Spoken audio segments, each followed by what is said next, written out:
Capítulo 8. Fe y sentido de la verdad. Fe y sentido de la verdad estaba escrito en un gran cartel que colgaba de la pared en la escuela hoy. Antes de que comenzaran las labores subimos al escenario, empeñados en una de nuestras periódicas búsquedas de la bolsa de María. De repente escuchamos al director, quien sin nosotros saberlo, nos había estado observando desde abajo. ¡Qué excelente marco para cualquier cosa que ustedes quisieran presentar! Les proporcionan el foro y las candilejas, declaró. Ustedes eran completamente sinceros en cuanto estuvieron haciéndolo.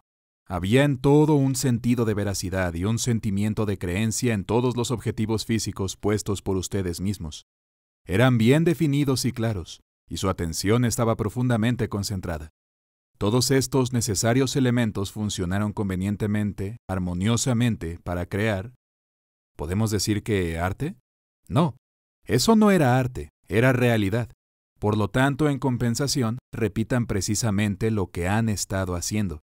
Volvimos a la bolsa a donde estaba antes y comenzamos su búsqueda, solo que esta vez no teníamos que buscar precisamente porque el objeto ya había sido encontrado una vez, lo cual dio por resultado que no efectuáramos nada con ello. No he visto ni objetivos ni actividad, ni verdad sin lo que han hecho. Fue la crítica de Tortsov. ¿Y por qué? Si lo que hicieron la primera vez era un hecho real, ¿por qué no han sido capaces de repetirlo? Uno puede suponer que para hacer eso no se necesita ser actor. Basta con ser un ser humano, nada más. Tratamos de explicarle que la primera vez fue necesario encontrar la bolsa perdida, en tanto que la segunda sabíamos que no había necesidad de ello. En consecuencia teníamos realidad primero, y una falsa imitación de ella después. Pues entonces sigan adelante y actúen la escena con verdad en vez de falsedad, sugirió. Protestamos y dijimos que no era tan fácil. Insistimos en que debíamos prepararnos, ensayar, vivir en fin la escena. ¡Vivir!, exclamó el director. Pero si acaban de vivirla justamente. Paso a paso y con ayuda de preguntas y explicaciones, Tortsov nos llevó a la conclusión de que hay dos clases de verdad y sentido de creencia en lo que hacemos. Primero, hay aquel que es creado automáticamente y en plano de un hecho real, como el caso de nuestra búsqueda de la bolsa cuando Tortsov nos observaba. Y segundo, hay el tipo escénico, el cual es igualmente verdadero, pero originado en el plano imaginativo de la ficción artística. Para alcanzar este último sentido de la verdad y reproducirlo en la escena de la búsqueda de la bolsa, deben ustedes emplear una palanca que les levante hasta el plano de la vida imaginaria, explicó el director. Una vez ahí, prepararán una ficción analógica a lo que es la realidad que han hecho. Las circunstancias dadas propias les darán a sentir y a crear una verdad escénica en la cual ustedes puedan creer mientras están en escena. Consiguientemente, en la vida ordinaria, verdad es lo que en realidad existe, lo que una persona conoce realmente, en tanto que en el escenario consiste en algo que no existe realmente, pero que podría ser o suceder. Perdóneme usted, arguyó Grisha, pero no veo cómo puede haber ningún problema o cuestión sobre la verdad en el teatro, cuando todo en él es ficticio, comenzando con los mismos dramas de Shakespeare y acabando con la daga de cartón con que Otelo se suicida. No se preocupe demasiado porque la daga sea de cartón y no de acero, dijo Tortsov conciliador. Usted tiene perfecto derecho a llamarlo una impostura, pero si va más allá y tacha todo arte de mentiroso y toda vida en el teatro como no digna de fe, tendrá que cambiar su punto de vista. Lo que cuenta en el teatro no es el material con que está hecha la daga de Otelo, cartón o acero, sino el sentir íntimo del actor que puede justificar su suicidio. Lo que importa es cómo el actor, un ser humano, actuaría si las circunstancias y condiciones que rodean a Otelo fueran reales y la daga con la que se mata fuese de metal. Lo que significa para nosotros es la realidad de la vida interna del espíritu humano, en una parte y la creencia de esa realidad. No tenemos que ocuparnos de la real existencia naturalista de lo que nos rodea en el escenario, de la realidad del mundo material. Este nos es útil hasta donde proporciona un fondo general a nuestros sentimientos. Lo que queremos decir por verdad en el teatro es la verdad escénica, de la que un actor debe hacer uso en los momentos de creación. Traten siempre de comenzar su labor desde el interior, lo mismo en las partes imaginarias que en las reales de la obra y su postura.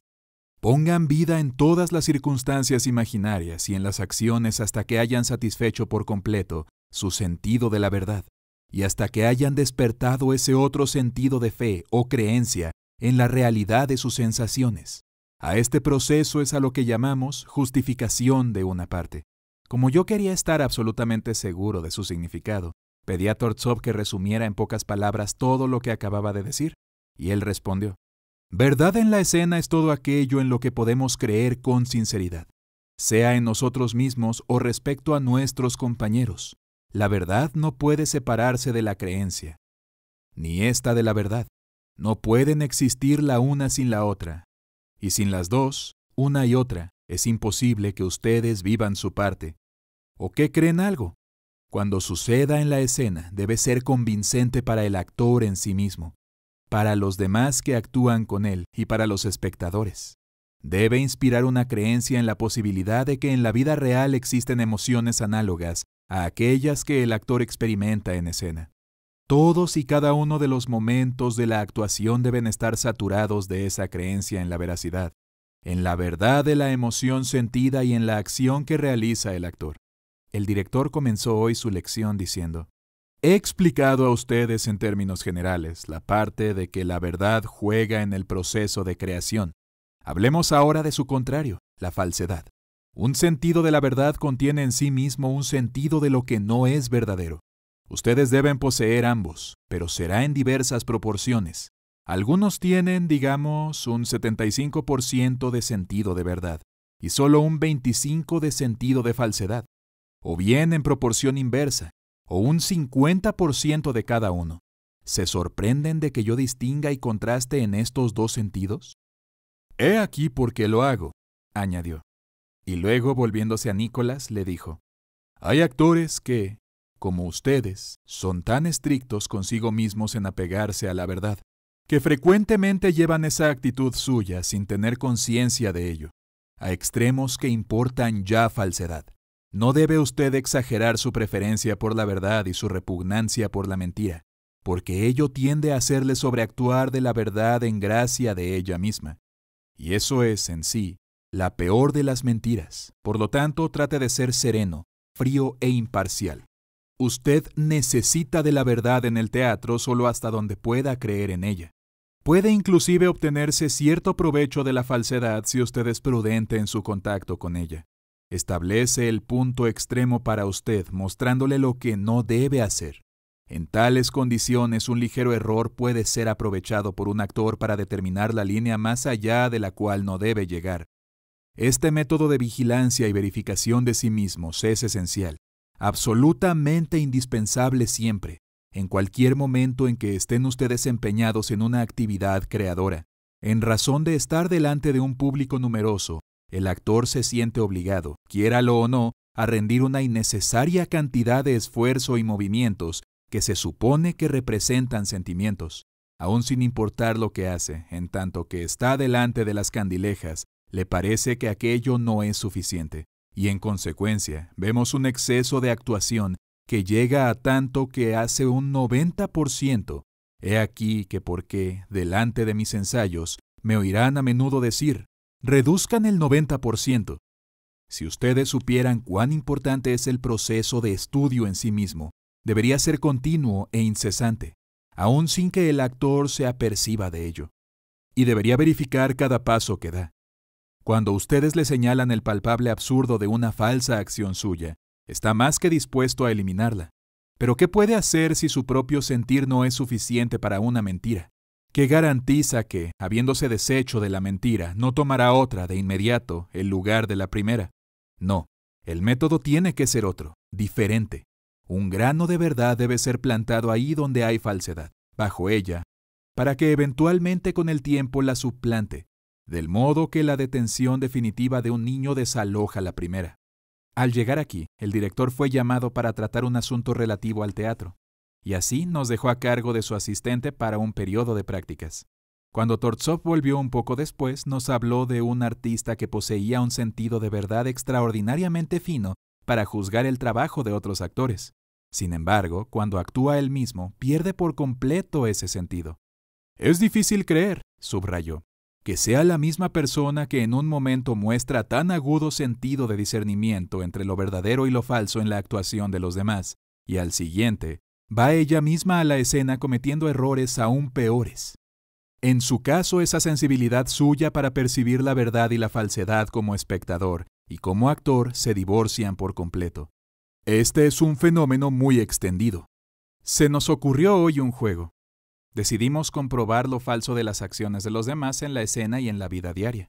Sucedió que nos retrasamos en un corredor porque el escenario de la escuela no estaba listo aún, y mientras estábamos esperando, María de repente lanzó un grito alarmándonos. Había perdido su llave. Todos nos precipitamos a buscarla. Grisha comenzó a censurarla. «Tú pretendes algo», insinuó. «No creo que tengas razón para esto. Lo haces a nuestra costa. No se trata de encontrar la llave». A estas palabras de Grisha se unieron los reparos de Leo, Vasily, Paul y yo, y pronto la búsqueda de la llave quedó suspendida. «¿Qué necedades son esas? ¿Cómo se atreven?», gritó el director. Su aparición sorprendiéndonos así, desprevenidos en mitad del pretendido juego, nos dejó espantados. «Siéntense ahora en esas bancas junto a la pared, y ustedes dos», ordenó bruscamente a María y a Sonia, «caminen de un lado a otro del corredor». «No, así no. ¿Se imaginan que la gente camina así? Los talones hacia adentro y las puntas de los pies hacia afuera. ¿Por qué no doblan las rodillas? ¿Por qué no mueven mejor las caderas? Atiendan. Cuiden su centro de equilibrio, pero es que no saben cómo caminar. ¿Por qué se bambolean así? Hacen heces. Vean a dónde van». Mientras más hacía, más las regañaba. Y mientras más las reprendía, menos control tenían ellas sobre sí mismas, hasta que al cabo las puso en tal estado que no sabían dónde tenían la cabeza y dónde los pies, quedándose paradas en mitad del corredor. Me volví a mirar al director y me quedé pasmado al ver que ahogaba la risa con su pañuelo.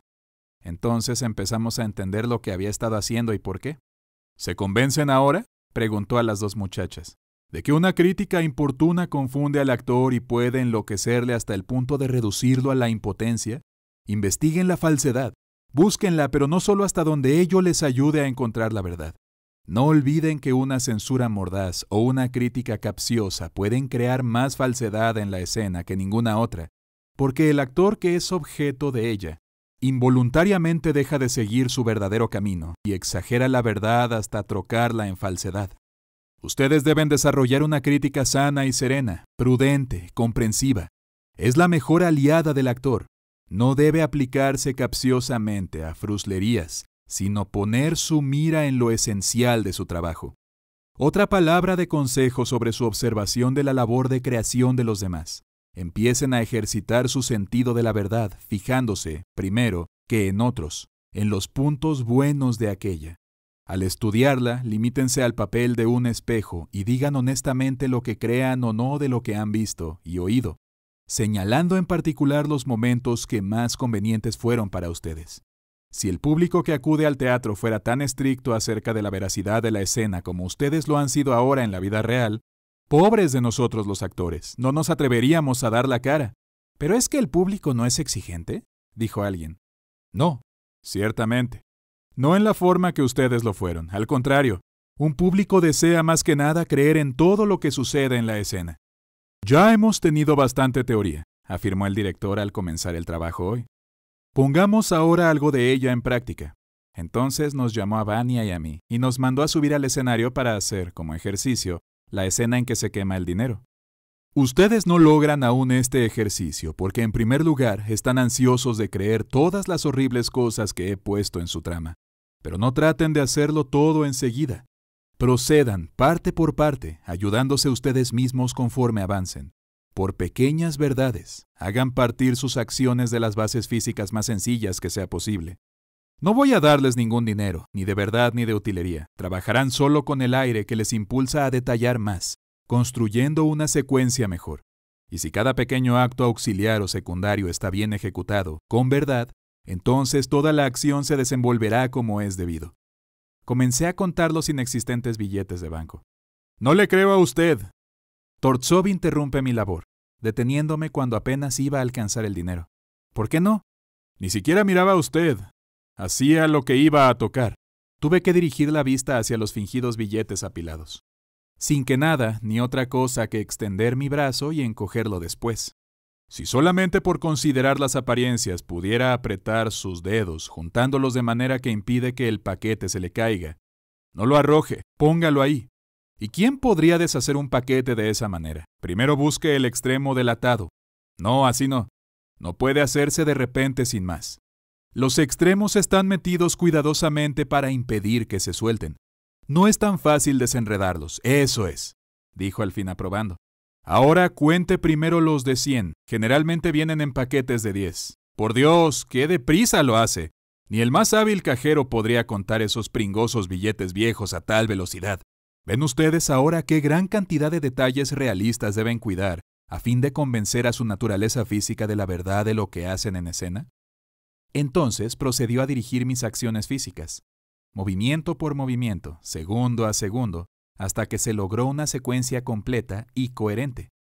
Mientras contaba el imaginario dinero, recordaba el método, el modo exacto como ello se hace en la vida real.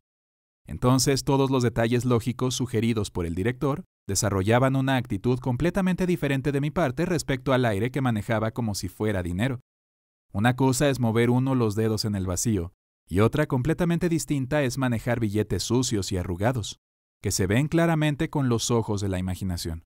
En el momento en que me hallé convencido de la verdad de mis acciones físicas, me sentí completamente tranquilo en escena. Entonces también encontré pequeños detalles adicionales improvisados de mi propia cosecha. Arrollé cuidadosamente el cordel y lo dejé al lado de la pila de billetes sobre la mesa. Esta pequeñez me animó a buscar algo más. Por ejemplo, antes de dedicarme a contar los paquetes, los emparejé golpeándolos sobre la mesa, a fin de hacer montones mejor ordenados. Esto es lo que entendemos por una acción física completamente justificada, y es aquello en lo que un artista puede poner por completo su fe orgánica, resumió Tortsov, queriendo con ello dar por terminada la labor del día. Pero Grisha quería discutir. ¿Cómo puede usted llamar física u orgánica una actividad basada nada más que en el aire? Y Paul estuvo de acuerdo con esto. Sostenía que las acciones ejecutadas con cosas materiales y las que se relacionan con objetos imaginarios necesariamente deberían de ser dos diferentes tipos de acción. Por ejemplo, el beber agua, dijo, implica un proceso completo a desarrollar, de actividad realmente física. Tomar el líquido con la boca, la sensación de gustarlo, dejar que el agua resbale hacia atrás por la lengua y finalmente tragarla. Todos estos finos detalles deben reproducirse aun cuando no tenga agua que beber, porque de otra manera nunca pasará ningún trago. «¿Pero cómo puede hacerse lo mismo?», insistió Grisha, «cuando no se tiene nada en la boca». «Pues trague saliva o aire, ¿qué importa?», replicó Tortsov. «Usted sostendrá que no es lo mismo tampoco si se trata de vino o de agua. De acuerdo, hay una diferencia. Aún así, hay en cualquier caso lo suficiente de verdad física en lo que hacemos para nuestros fines. Seguiremos hoy con la segunda parte del ejercicio que hicimos ayer, y trabajaremos de la misma manera que al principio», anunció el director al empezar la lección. «El de ahora es un problema mucho más difícil y complicado. Me atrevo a decir que no seremos capaces de resolverlo. No resultará de ello ningún daño», dijo Tortsov confortándonos. «No les he puesto este ejercicio por creer que puedan ejecutarlo. Más bien porque haciendo algo que sobrepasa sus aptitudes, serán capaces de entender mejor sus defectos. ¿Y qué es lo que necesitan para trabajar? Por ejemplo, intentando solo aquello que esté a su alcance. Creen para mí la secuencia de una acción externa, física, y háganme sentir la verdad de ella. Para comenzar, ¿es usted capaz de dejar su trabajo un momento y, atendiendo el llamado de su esposa, entrar al otro cuarto y observar cómo está bañando al niño? «Eso no es difícil», repuse yo levantándome y dirigiéndome al cuarto de junto. «Oh, no, de veras que no», contradijo el director deteniéndome. «A mí me parece que es precisamente aquello que usted no puede hacer bien. Es más, usted dice que entrar al cuarto y salir de él dentro del escenario es una cosa fácil de hacer. Y eso nada más porque usted se permite una enorme incoherencia y falta de lógica en la secuencia de su acción. Verifique por sí mismo cuántos pequeños, casi imperceptibles, pero esenciales movimientos físicos y verdades acaba de omitir. Por ejemplo, antes de salir del cuarto, donde no son asuntos de poca importancia los que le ocupan, sino al contrario, usted estaba sacando cuentas de una sociedad, confrontando sus partidas y reservas. ¿Cómo podría dejarlos de improviso y lanzarse fuera del cuarto como si pensara que el techo iba a caerle encima? Nada terrible ha pasado, su mujer lo llamaba, nada más. Por otra parte, ¿podría usted en la vida real pensar jamás en ir a ver a un bebé recién nacido llevando un cigarrillo encendido en la boca? ¿Y es creíble que la madre del niño fuera a pensar siquiera en dejar a un hombre con un cigarro dentro del cuarto donde está bañándolo? Por lo tanto, usted debe, antes que nada, encontrar dónde dejar su cigarro. Aquí en este cuarto, y entonces podrá irse. Cada uno de estos pequeños actos auxiliares es fácil de hacerse por sí mismo. Lo hice como él dijo. Dejé el cigarrillo en la sala y salí fuera de escena, entre bastidores, a esperar mi próxima entrada. Ahora sí, aceptó el director. Ha ejecutado usted cada pequeño acto en detalle y los ha estructurado, juntos, formando una acción más amplia, la de entrar en la habitación contigua. Después de eso, mi vuelta a la sala quedó sujeta a innumerables correcciones. Esta vez, no obstante, fue porque mi actuación carecía de sencillez y tendía a agrandar cada uno de los pequeños detalles. Y tal énfasis también es falso. Finalmente llegamos a la parte más interesante y dramática. Conforme yo entraba al cuarto y me dirigía a continuar mi trabajo, veía que Vania había tomado el dinero solo por divertirse, como una gracia, hallando en ello un estúpido placer. Percibiendo una trágica posibilidad, me lancé adelante y, dando rienda suelta a mi temperamento, me entregué a la sobreactuación. ¡Alto! Usted ha seguido el camino equivocado, gritó Tortsov.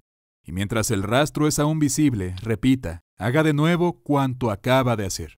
Todo lo que tenía que hacer era simplemente correr a la chimenea y sacar violentamente del fuego el paquete del dinero quemado.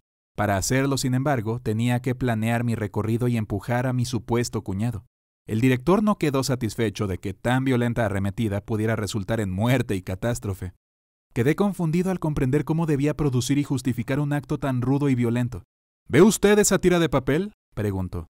Voy a prenderle fuego y la arrojaré a ese cenicero grande. Vaya usted allá y tan pronto como vea la flama, corra y trate de salvar algo del papel ardiendo. En cuanto vi que encendía el papel, corrí con tanta velocidad que casi le rompo el brazo a Vania, que estaba en el camino.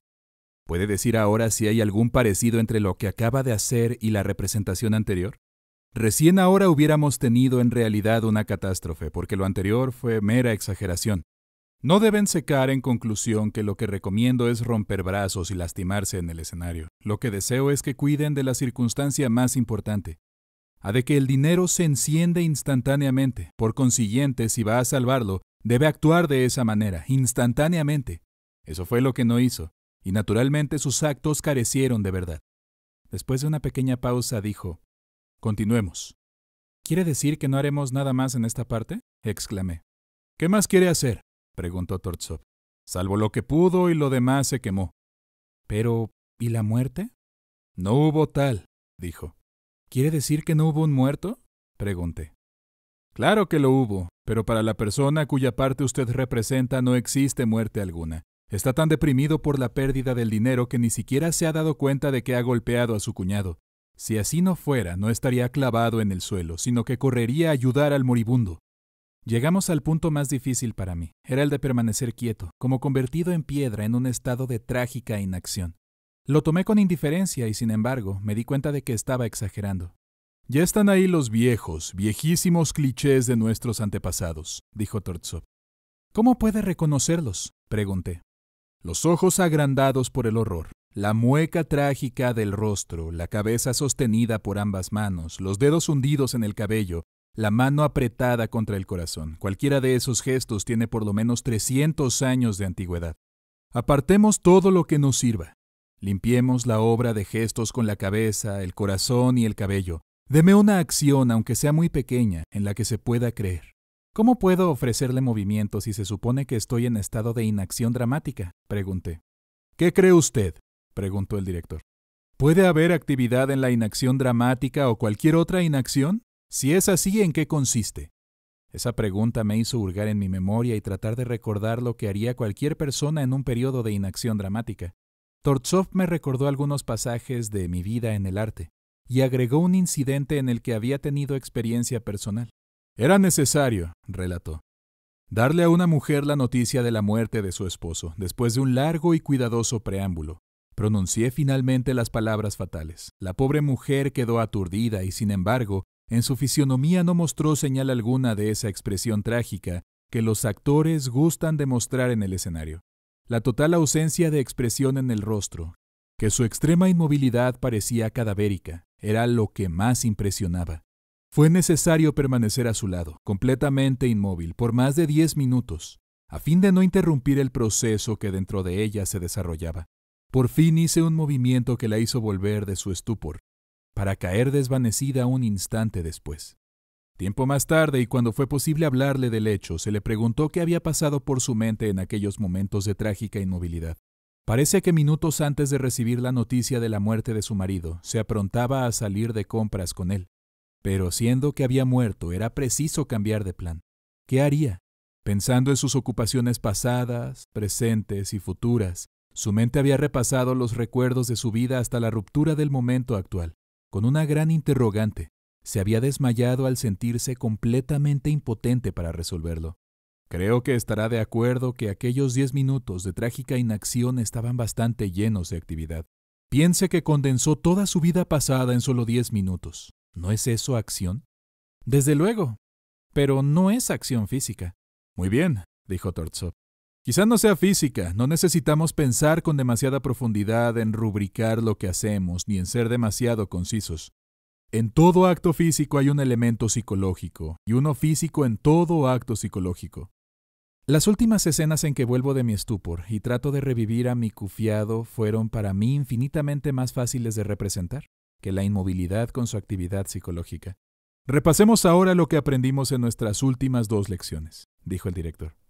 Porque la gente joven es tan impaciente que busca posesionarse de inmediato de toda la verdad interior de una obra o de un papel y creer en ella.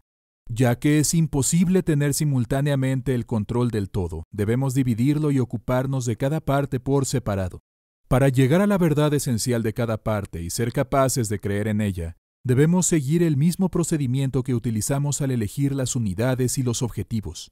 Cuando no puedan creer en la acción mayor, deben reducirla a proporciones más y más pequeñas, hasta que puedan creer en ella. No piensen que esta es una labor tan insignificante, es tremenda. No han perdido el tiempo cuando en mis clases o en las prácticas de Rachmaninoff concentraron la atención en pequeñas acciones físicas. Quizá no se den cuenta todavía de que la creencia en la verdad de una pequeña acción, el actor puede llegar a sentirse a sí mismo en su papel y a tener fe en la realidad de la obra completa. Puedo citar innumerables casos que han sucedido en mi propia vida, donde algo inesperado se ha introducido en la anticuada rutina de la representación de una obra. Una silla que cae, una actriz que deja caer el pañuelo y debe ser levantado, o el asunto se altera de pronto. Esas cosas exigen realmente acciones pequeñas, pero verdaderas, porque son intrusiones emanadas de la vida real. Lo mismo que una ráfaga de aire fresco aligera la atmósfera en un cuarto mal ventilado. Esas emociones verdaderas pueden dar vida a la actuación estereotipada, pueden hacer recordar al actor la senda de la verdad, que ha perdido. Tiene el poder de producir un impulso interior y puede convertir una escena completa en una etapa más creadora. Por otro lado, no podemos dejar las cosas libradas al acaso.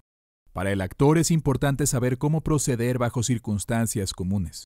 Cuando un acto completo es demasiado grande para manejarlo, divídanlo. Si un detalle no es suficiente para convencerlos de la verdad de lo que están haciendo, agreguen, hasta que hayan obtenido una mayor esfera de acción que los convenza.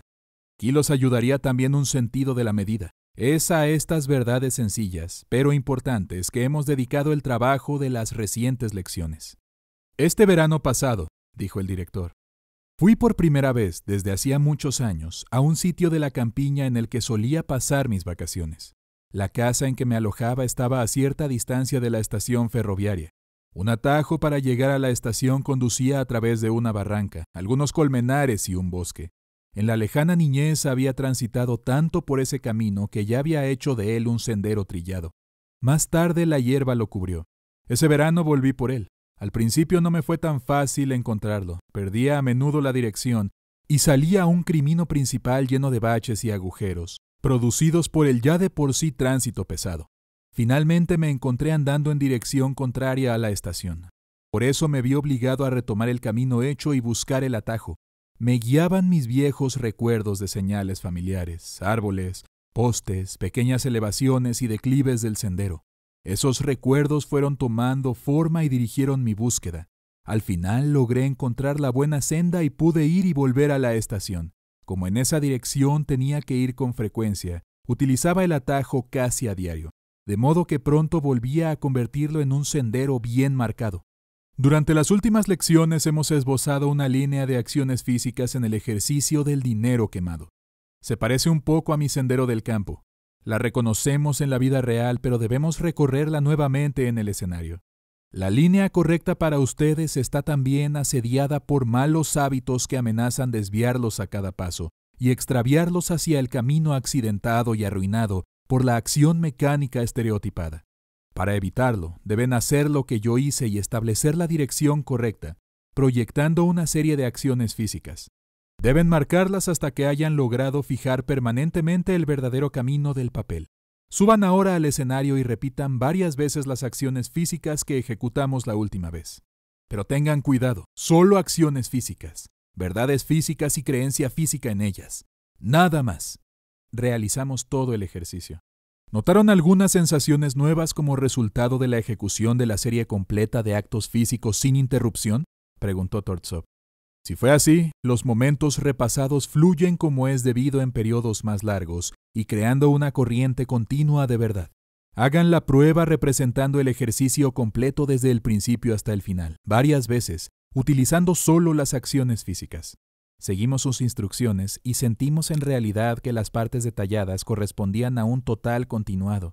Ese efecto fue reforzado por cada repetición y se tuvo la sensación de que la acción adelantaba con creciente impulso.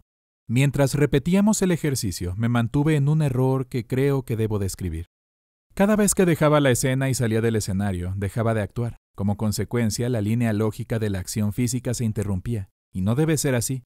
Ni en el escenario ni entre bastidores debe el actor admitir tales interrupciones en la continuidad de la vida de su papel, pues produce vacíos y estos en cambio se llenan de pensamientos y sentimientos extraños al papel. Si no se acostumbran a actuar para ustedes mismos mientras están fuera del escenario, dijo el director, confinen al menos sus pensamientos a los que la persona que están representando tendría si estuviera en circunstancias análogas. Esto les ayudará a mantenerse en el papel. Después de hacer algunas correcciones y de repetir el ejercicio varias veces más, me preguntó, ¿se da cuenta de que ha logrado establecer de manera sólida y permanente la larga serie de momentos individuales de la verdadera acción física en este ejercicio?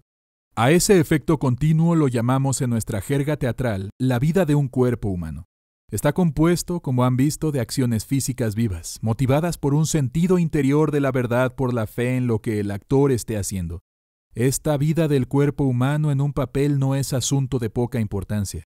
Es una mitad de la imagen que hay que crear, aunque no la más importante.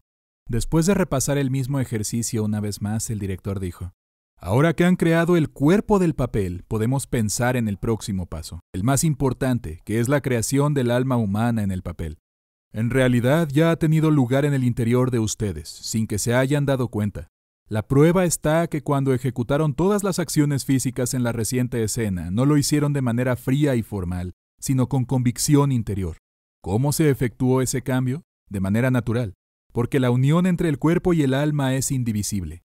La vida de una da vida al otro. Todo acto físico, exceptuando los simplemente mecánicos, tienen una fuente interior de sentimiento. En consecuencia, tenemos en cada papel, entrelazados, un plano interior y otro exterior. Un objetivo común los asemeja y fortalece su unión. El director me hizo repetir la escena del dinero. Mientras lo contaba se me ocurrió mirar a Vania, el jorobado hermano de mi esposa, y por primera vez me pregunté, ¿por qué está siempre alrededor mío? Sentí entonces que no podría continuar hasta esclarecer las relaciones mías con mi cuñado. Con ayuda del director, urdimos lo siguiente, como bases para la relación. La belleza y salud de mi esposa habían sido logradas a costa de la deformidad de su hermano gemelo. Cuando nacieron hubo que ejecutar una operación de emergencia y se expuso la vida del niño, a fin de salvar a la madre y a la niña. Todos sobrevivieron, pero el muchacho había crecido tonto y jorobado. Esta sombra pesó siempre sobre la familia y me hizo sentir. La invención cambió por completo mi actitud hacia el pobre infeliz. Me poseyó un sincero sentimiento de ternura hacia él y experimenté cierto remordimiento por lo pasado. De inmediato esto dio vuelta a la escena en que la infeliz criatura logra placer quemando el dinero. Además de sentir lástima por él, hice algunas gracias a fin de entretenerlo. Golpeaba los paquetes en la mesa, hacía gestos y caras cómicas, mientras arrojaba en el fuego las coloreadas envolturas. Vania respondía bien a esas improvisaciones y reaccionaba con alegría. por lo que me sentí inclinado a continuar con más intenciones del mismo tipo. Así creamos una escena totalmente nueva, vívida, alegre y cálida. Recibimos del público una inmediata respuesta alentadora que nos animó a continuar. Llegó el momento de pasar al dormitorio contiguo. ¿Para ir hacia quién? ¿Hacia mi esposa?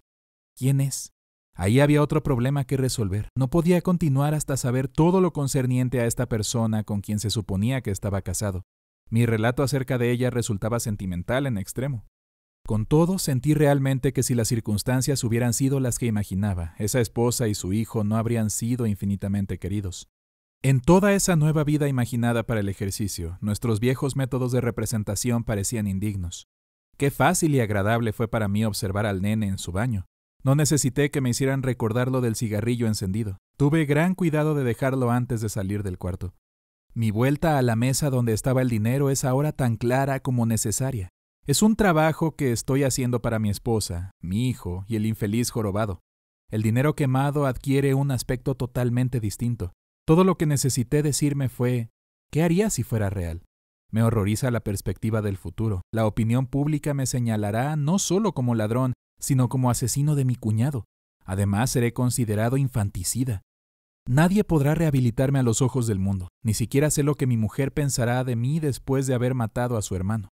Mientras me hacía todas esas conjeturas, era necesario que permaneciera en completa inmovilidad. Pero era inmovilidad plena de acción. La escena siguiente, en donde se intenta hacer revivir al muchacho, salió casi natural, motivada por mi actual actitud para con él. El ejercicio de antes me parecía casi aburrido, despertaba en mí nuevas sensaciones. El método de crear tanto la vida física como la espiritual resultaba extraordinario. Sentí, sin embargo, que el fundamento del éxito de este método yace en los mágicos síes y en las circunstancias dadas. Fueron ellos los que produjeron en mí el impulso interior y no la creación de pormenores físicos. ¿No sería más sencillo trabajar con ellos en vez de emplear tanto tiempo en objetivos físicos? Llevé mi pregunta al director y asintió. Desde luego, dijo. Eso es lo que propuse que hiciera un mes atrás, cuando representó el ejercicio por primera vez. Pero entonces me resultaba difícil despertar mi imaginación y hacerla activa, observé. Así es. Y ahora está bien despierta. Encuentra fácil no solo inventar mentiras, sino vivirlas, para sentir su realidad. ¿Por qué ha ocurrido ese cambio? Porque al principio plantó las semillas de la imaginación en tierra estéril. Las contorsiones, la tensión física y la vida física incorrecta son malas tierras para hacer crecer en ellas la verdad y el sentimiento. Tiene ahora una vida física correcta. Su creencia en ella está basada en los sentimientos de su propia naturaleza. Ya no imaginará en el aire o el espacio en general. Ya no es abstracta. Nos volveremos alegremente a las acciones físicas verdaderas y a nuestra creencia en ellas, porque están a nuestro alcance. Utilizamos la técnica consciente al crear el cuerpo físico de un papel, y con su ayuda logramos la creación de la vida subconsciente del espíritu mismo. Continuando la descripción de su método, el director ilustró hoy sus observaciones por medio de un parangón entre actuar y viajar. ¿Han hecho alguna vez un viaje largo?, comenzó. Si es así, recordarán los muchos cambios sucesivos que ocurren tanto en el sentimiento como en el que los ve. Lo mismo sucede en el escenario. Avanzando, acompañados por una línea física, nos encontramos constantemente en situaciones nuevas y distintas, disposiciones de ánimo, contornos imaginativos y los exteriores de la producción. El actor entra en contacto con nuevas personas y comparte sus vidas. En todo momento, su método de acciones físicas lo conduce a través de las interioridades y exterioridades de la obra. Está su camino tan bien trazado que no se le puede desviar, y sin embargo, no es el camino en sí el que atrae al actor. Su interés yace en las circunstancias interiores y en las condiciones de vida a las que la obra lo ha conducido. Gusta de las bellas e imaginarias circunstancias de su parte y de la emoción que despiertan en él. Los actores, como los viajeros, encuentran muchas maneras de llegar a su destino. Están los que experimentan el papel real y físicamente, los que reproducen su forma externa, los que se amaneran y actúan como si fuera un oficio, los que hacen del papel una conferencia literaria y pobre, y por último los que utilizan el papel para hacer alarde y sacar ventaja ante sus admiradores. ¿Cómo puede evitarse el seguir una mala dirección? En cada cruce deberían tener un guía bien ejecutado, atento y disciplinado.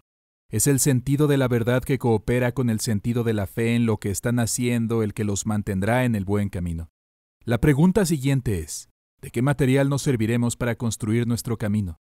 Al principio parecerá que lo único que podemos hacer es utilizar las emociones verdaderas, y sin embargo, las cosas del espíritu no son suficientemente verdaderas. Por eso debemos recurrir a la acción física. No obstante, más importante que las acciones mismas son su verdad y nuestra creencia en ellas. La razón es que siempre que posean veracidad y creencia, tendrán sentimiento y experiencia. Pueden comprobarlo ejecutando el acto más pequeño, pero en el que en realidad crean y encontrarán que la emoción se despierta instantánea, intuitiva y naturalmente. Esos momentos, por cortos que sean, deben ser muy apreciados. En el escenario son de gran significación, tanto en las partes más apacibles de la obra como en las que se vive tragedia y drama. No necesitan ir muy lejos para encontrar un ejemplo de todo eso. ¿En qué estaba ocupado cuando representaba la segunda parte del ejercicio? Corrió hacia la chimenea y sacó el paquete de billetes. Trató de revivir al jorobado. Corrió a salvar al niño que se ahogaba. Ese es el marco de sus simples acciones físicas, dentro de las cuales construyó natural y lógicamente la parte física del papel. He aquí otro ejemplo. ¿En qué se ocupaba Lady Macbeth al llegar al punto culminante de su tragedia? En el simple acto físico de quitarse de la mano una mancha de sangre. Aquí interrumpió Grisha, porque no podía creer que un gran escritor como Shakespeare creara una obra maestra con el fin de hacer que su heroína se lavara las manos o representara algún acto natural similar a aquel. ¡Qué desilusión!, dijo el director con ironía. No haber pensado en la tragedia. ¿Cómo pudo pasar por alto toda la atención del actor, su esfuerzo, sentimiento e inspiración? Qué difícil es renunciar al enorme bagaje de falsedades y limitarse tan solo a los pequeños movimientos físicos, pequeñas verdades y sincera creencia en su realidad. Con el tiempo aprenderán que tal concentración es necesaria si quieren poseer verdaderos sentimientos. Sabrán también que en la vida real muchos de los grandes momentos de emoción son señalados por algunos movimientos comunes, pequeños y naturales. ¿Les sorprende? Permítanme que les recuerde los tristes momentos de la atención de una enfermedad mortal de algún ser querido para ustedes. ¿En qué están ocupados el amigo más íntimo o la esposa del moribundo? ¿Cuidan que haya quietud en el dormitorio?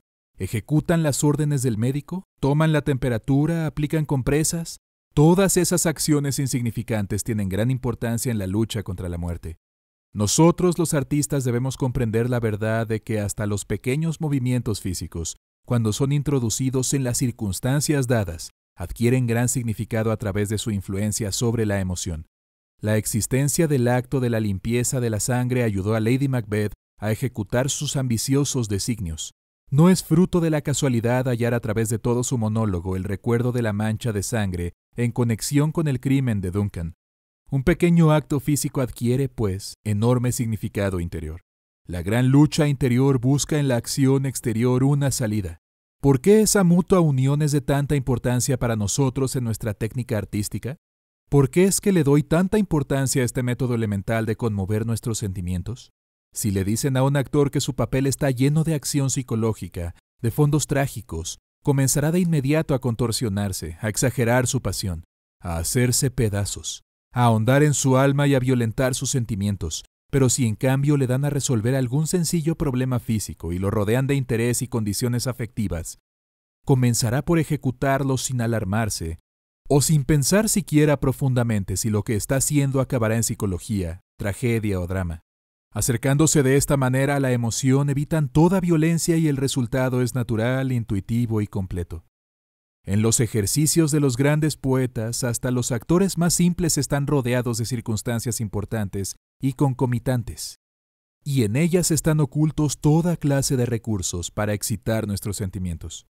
Existe otra razón sencilla y práctica para acercarnos a las delicadas experiencias emocionales y a los momentos trágicos, por medio de la verdad de las acciones físicas, para alcanzar grandes alturas trágicas. El actor debe llevar al máximo su poder creador. Eso es sumamente difícil de lograr. ¿Cómo puede alcanzar el estado necesario si carece del requerimiento natural de su voluntad? Ese estado solo se consigue con el fervor creador que no puede forzarse fácilmente. Si se utilizan medios artificiales, se corre el riesgo de salir en alguna dirección falsa y de dar rienda suelta a la emoción teatral en lugar de la genuina. El camino fácil es familiar, habitual y mecánico. Es la línea de menor resistencia. Para evitar ese error deben aferrarse a algo sustancial, tangible. El significado de los actos físicos en los momentos culminantes, trágicos o dramáticos, se acentúa por el hecho de que cuanto más simples, son más fáciles de asir, y más fácil la conducción al verdadero objetivo, lejos de la tentación de la actuación mecánica. Lleguen a la parte trágica del papel sin nerviosismo, sin jadeo, sin violencia y sobre todo sin prisa. Acérquense gradual y lógicamente, llevando a cabo correctamente el efecto de las acciones físicas exteriores y creyendo en ellas. Cuando hayan perfeccionado la técnica de acercarse a los sentimientos, la actitud de ustedes para con los momentos trágicos cambiará por completo, y estos dejarán de alarmarlos. El acceso al drama, a la tragedia o a la comedia, o al vodevil difiere solo en las circunstancias dadas que rodean las acciones de la persona que representan. En las circunstancias están el poder y el significado principal de esas acciones. En consecuencia, cuando se les exija experimentar una tragedia, no piensen en absoluto en las emociones. Piensen tan solo en lo que deben hacer. Cuando Tortsov terminó de hablar, hubo silencio por unos instantes, hasta que Grisha, siempre pronto a discutir, dijo: «Yo creo que los artistas no cabalgan sobre la tierra, sino que vuelan por entre las nubes». «Ah, me gusta su comparación», dijo Tortsov sonriendo. «Más adelante hablaremos de ello». En la lección de hoy me convencí ampliamente de la efectividad de nuestro método de psicotécnica. Por otra parte, verlo en la práctica me emocionó profundamente. Dasha, una de nuestras compañeras, representó una escena de Brand, la de la niña ahogada. Su asunto principal es el de una muchacha que llega a su casa y encuentra que alguien ha abandonado a una niña en el umbral. Al principio el hallazgo la turba, pero al instante se repone y decide adoptarla. Mas la endeble criaturita muere en sus brazos. La razón que inclina a Dasha por esta clase de escenas con niños se debe a que no hace mucho perdió un hijo natural. Esto me fue referido confidencialmente, como un rumor, pero hoy, después de verla representar la escena, no dudé un minuto más sobre la verdad de la historia.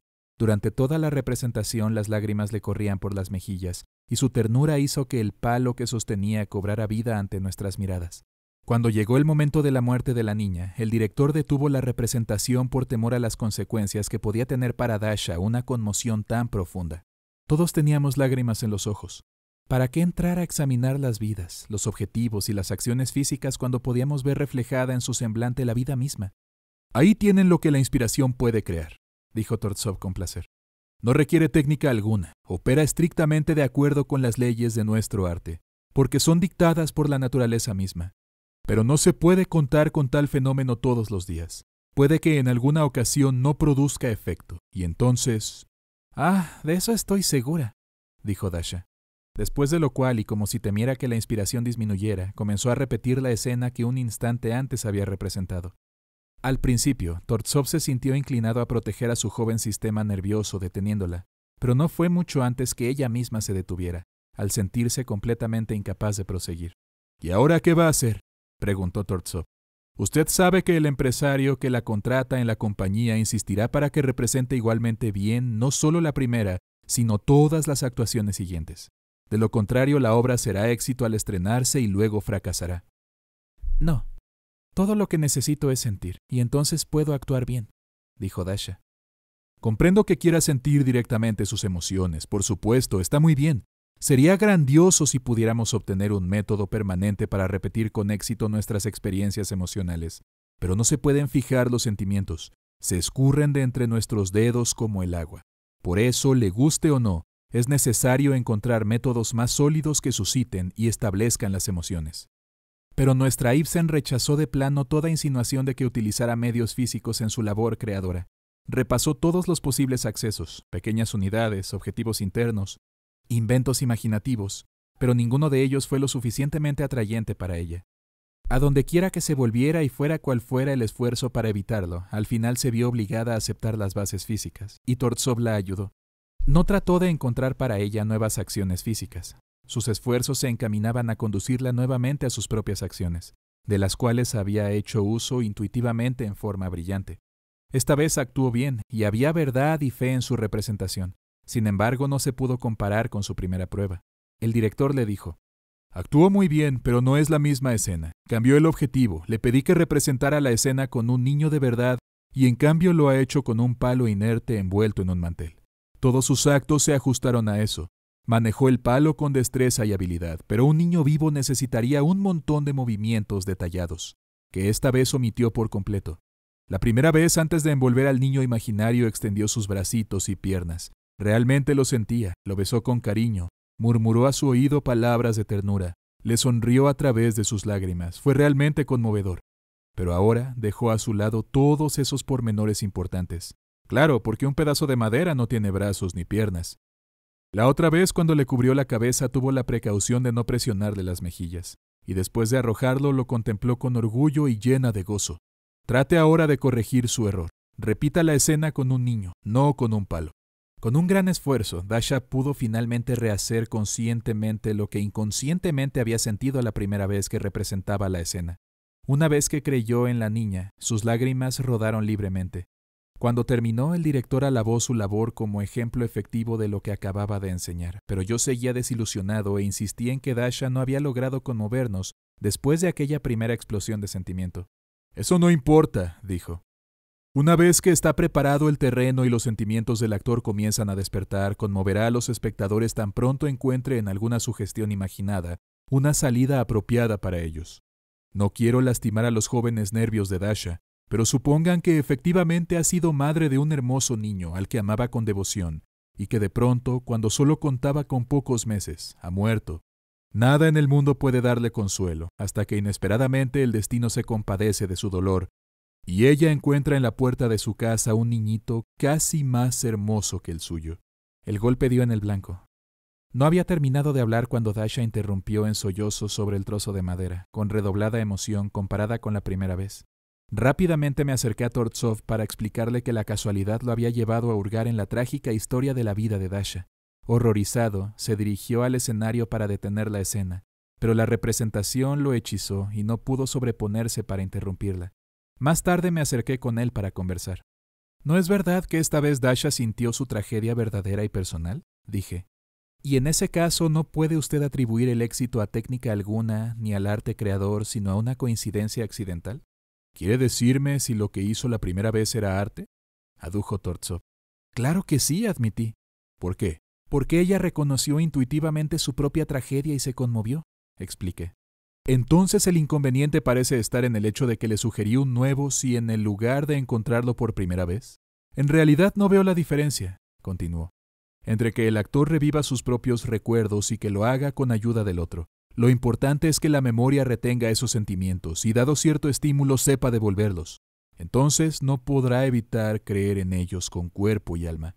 «De acuerdo», dije. «Sin embargo, todavía creo que Dasha no se conmovió como resultado del planeamiento de acciones físicas, sino por lo que usted le sugirió». «No lo niego», interrumpió el director. «Todo depende de la sugestión, pero usted debe saber en qué momento imponerla. Suponga que le pregunta a Dasha si se hubiera conmovido de haber hecho yo la sugestión antes de lo que le hice. En el momento que representaba la escena por segunda vez, arropando la madera sin ningún despliegue de sentimiento, antes de que sintiera y besara los bracitos y las piernas del expósito, y antes de que ocurriera la transformación en su mente y la madera fuera reemplazada por un hermoso niño vivo. Estoy convencido de que en ese instante la sugestión de que aquel palo con esa manta, toda manchada, era su niño. No habría herido su sensibilidad, con seguridad hubiera llorado por la coincidencia de mi sugestión con la tragedia de su propia vida, pero el dolor por el que se fue no es el llanto que requiere esa escena, en la que el dolor por lo perdido es reemplazado por la alegría de lo hallado. Además, creo que Dasha hubiera sentido repulsión por el trozo de madera y hubiera tratado de alejarse de él. Sus lágrimas habrían corrido libremente, pero muy lejos de ser por el niño, y hubieran sido impulsadas por los recuerdos de su niño muerto, que no es lo que necesitamos ni lo que nos ofreció la primera vez que actuó. Solo cuando se formó la figura mental del niño pudo llorar como si lo hiciera al principio. Yo pude dar con el momento más propicio para colorear mi sugestión, que casualmente fue a coincidir con sus más enternecedores recuerdos. El resultado ha sido francamente conmovedor. Había, sin embargo, un punto sobre el cual yo necesitaba aclaración, de modo que pregunté, ¿acaso no estaría Dasha en un estado de alucinación mientras actuaba? «Por supuesto que no», respondió con énfasis el director. «Lo que sucedió no fue que ella creyera en la transformación del palo de madera en una criatura viviente, sino en la posibilidad de que ello sucediera en la obra, que, de sucederle a ella en la vida real, sería su salvación. Ella creía en sus propias acciones maternales, en su amor, y en todas las circunstancias que la rodeaban. De modo que ven ustedes que este método de acercarse a las emociones es valioso, no solo cuando creen un papel, sino cuando quieran proporcionar nueva vida a un papel ya creado. Les proporciona la manera de recordar sensaciones experimentadas previamente. De no ser por ellas, los momentos de inspiración de un actor brillarían ante nosotros un instante, para luego desaparecer para siempre. Nuestra lección de hoy fue dedicada a probar nuestro sentido de la verdad, entre varios estudiantes. El primero fue Grisha. Se le pidió que representara cualquier papel de su agrado, de modo que eligió a su habitual compañera Sonia. Cuando terminaron, el director dijo: «Lo que ustedes han hecho recién estaba correcto y admirable desde su punto de vista, que es el de técnicos sumamente inteligentes, interesados solamente en la perfección exterior de una actuación. Pero mis sentimientos no han podido seguirlos a ustedes porque lo que yo busco en el arte es algo natural, algo orgánicamente creador que pueda infundir vida humana en un papel inerte. Esa verdad fingida de ustedes les ayuda a representarse imágenes y pasiones. La verdad que yo pido ayuda a crear esas imágenes y a despertar verdaderas pasiones. La diferencia entre el arte de ustedes y el mío es la misma que existe entre las palabras parecer y ser. Yo necesito esa verdad real. Ustedes se dan por contentos con su apariencia. Yo necesito la verdadera esencia. Ustedes buscan limitarse a la confianza que el público les tenga. Cuando los espectadores los contemplan, están seguros de que ustedes ejecutarán todos los gestos establecidos a la perfección. Ellos confían en la habilidad del actor como en la pericia de un acróbata. Según su punto de vista, el público no pasa a ser un espectador. Para mí, en cambio, involuntariamente se transforma en testigo. Toma parte también de mi trabajo creador». Grisha, en lugar de replicar como es su costumbre, repitió el tono cáustico al poeta Pushkin, en un concepto que difería de lo anterior acerca de la verdad en el arte. Una hueste de pequeñas verdades es más querida que las ficciones que nos elevan por encima de nosotros. Y estoy de acuerdo con Pushkin también, porque él habla de ficciones en las que podemos creer. Es nuestra fe en ellas lo que nos permite elevarnos, y esto es una fuerte confirmación del punto de vista de que en el escenario cada cosa debe ser real en la vida imaginaria del actor. Eso no fue lo que yo sentí en su representación. Volvió luego sobre la escena en detalle, corrigiéndola como hiciera conmigo en el ejercicio del dinero quemado. Sucedió después algo que acabó en una larga e instructiva polémica. Grisha detuvo abruptamente su interpretación. Tenía el rostro lívido de ira, labios y manos le temblaban. Luchó un instante con sus emociones, mas luego estalló. «Hace meses que no hacemos más que mover sillas, cerrar puertas y encender fuegos. Eso no es arte, el teatro no es un circo. Ahí es preciso que los actos físicos sean perfectos. Resulta extremadamente importante que uno sea capaz de colgarse del trapecio o montar un caballo al galope. La propia vida depende de la destreza física, pero no va a decirme que los grandes escritores del mundo han creado sus obras maestras para que sus héroes se entregaran a simples actos físicos. El arte es libre, necesita espacio y no estas ridículas verdades físicas. Necesitamos libertad para remontar vuelo y no estarnos arrastrando como alimañas». Cuando terminó, el director le repuso: «Sus protestas me dejan perplejo. Hasta este momento lo había considerado un actor con técnica externa muy notable, y hoy de pronto nos encontramos con que sus ambiciones apuntan a las nubes. Convenciones externas y mentiras. Eso es lo que aprisiona sus almas, mientras que lo que les permitirá remontar vuelo son precisamente la imaginación, el sentimiento y el pensamiento. Sin embargo, sus sentimientos y su imaginación parecen encadenados aquí sin remedio, a este auditorio.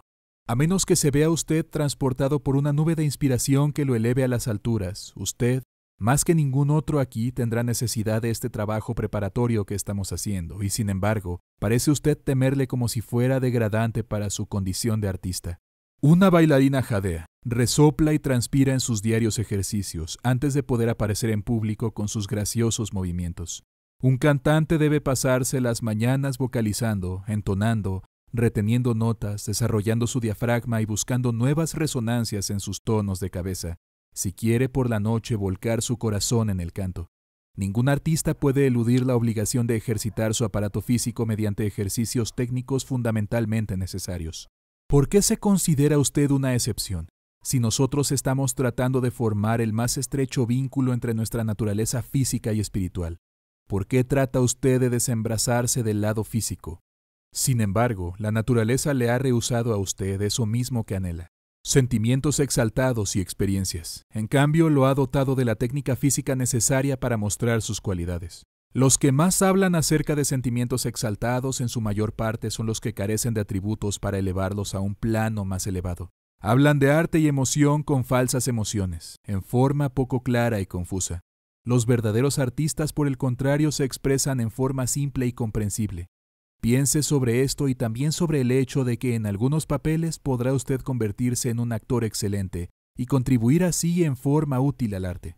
Después de Grisha le tocó el turno a Sonia. Me pareció notar que realizó todos los ejercicios sencillos en forma perfecta. El director la elogió y luego, extendiéndole un cortapapeles, le sugirió que se hiriera con él. En cuanto percibió la posibilidad de hacer tragedia, hizo tal alarde de gestos y tanto ruido al llegar al momento culminante que todos nos echamos a reír. El director dijo entonces: «Mientras fue comedia, usted llevó su papel muy bien, y yo creí en usted. Pero en esta parte dramática la nota era falsa. Evidentemente su sentido de la verdad abarca un solo frente, sensible a la comedia, mientras que en lo dramático carece de formación. Es de mayor importancia en nuestro arte que cada actor encuentre su tipo peculiar». Hoy le tocaba el turno a Vania. Representó la escena del dinero quemado, con María y conmigo. Me pareció que nunca había interpretado tan bien la primera parte. Me sorprendió por su sentido de la proporción y me convenció una vez más de su verdadero talento. El director elogió su actuación, pero agregó: «¿Por qué exagera usted la verdad hasta tal punto en la escena de la muerte? Calambres, náuseas, quejidos, gesticulaciones y parálisis gradual. Parecía como si aquí se complaciera usted en el naturalismo, porque sí, nada más. Le interesaba más que el papel, el hecho de reproducir visualmente la muerte violenta de un ser humano. Ahora bien, en la obra de Hauptmann, Canel, el naturalismo tiene su razón de ser. Es empleado con el propósito de dar relieve al tema fundamentalmente espiritual de la obra, como un medio para un fin. Puede aceptarse. De otro modo, no hay necesidad de llevar forzadamente al escenario las cosas de la vida real, que es mucho mejor que se descarten. De esto cabe concluir que no cualquier tipo de verdad puede ser transferida al escenario. Lo que ahí debemos usar es la verdad transformada en equivalente poético mediante la imaginación creadora». «¿Exactamente cómo definiría esto?», preguntó Grisha un tanto agriamente. «No me propongo formular una decisión para ello», respondió el director. «Lo dejo para los académicos. Todo lo que yo puedo hacer es ayudarlos a sentir lo que es. Y para eso solamente se necesita gran paciencia. Y a ello dedicaré todo este curso. O, para ser más exacto, se le revelará por sí mismo una vez que haya estudiado todo nuestro sistema de actuación y después que ustedes mismos hayan procedido a efectuar el experimento de iniciar, esclarecer, transformar cada simple verdad humana cotidiana en cristales de verdad artística. Esto no se puede obtener en un minuto. Ustedes absorben lo esencial y dejan a un lado lo superfluo, y así hallarán una forma hermosa y una expresión apropiada para el teatro. Haciendo esto con la ayuda de la intuición, del talento y el gusto, lograrán un resultado satisfactorio». El turno siguiente le correspondió a María. Interpretó la escena de Dasha con el niño en forma notable y bastante distinta. Al principio mostró una sinceridad extraordinaria en su gozo por el hallazgo de la criatura. Era como si realmente tuviera una muñequita para jugar. Le hizo dar vueltas, la abrigó, volvió a desvestirla, la besó, la acarició como si hubiera olvidado enteramente el hecho de que lo que tenía entre sus manos era un palo de madera. De pronto, inesperadamente, pareció como si la criatura hubiera dejado de responderle. Primero la miró fijamente, por un instante prolongado, tratando de hallar la razón. La expresión de su rostro cambió. La sorpresa fue gradualmente reemplazada por el terror. Se le vio más y más concentrada hasta que se fue alejando de la criatura. Cuando se había distanciado prudencialmente, pareció petrificarse. Una estatua en trágico suspenso. Eso fue todo. Y sin embargo, ¿cuánto había puesto ahí de fe, juventud, maternidad, de verdadero drama? Qué delicada sensibilidad había mostrado en su primer encuentro con la muerte. «Cada instante de su representación fue artísticamente verdadero», exclamó el director entusiasmado.